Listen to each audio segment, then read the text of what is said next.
Так, у вас профи, запуск минус 33. Сегодня было 31, потом до 33 поднялось. Ветрище жесткое. Не знаю, по ощущениям, как будто бы 500 градусов минус. Даже ручка не поворачивается, сцепление еле выдавил. Сейчас пробуем.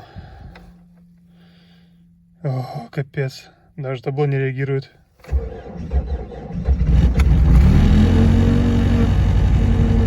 Охренеть не встать. Табло даже не реагирует никак.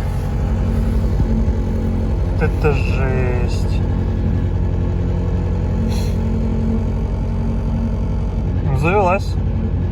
Я думал, сейчас не заведется, но нифига. Бросаем сцепление потихоньку. Нормально. Вот такие вот у нас морозики.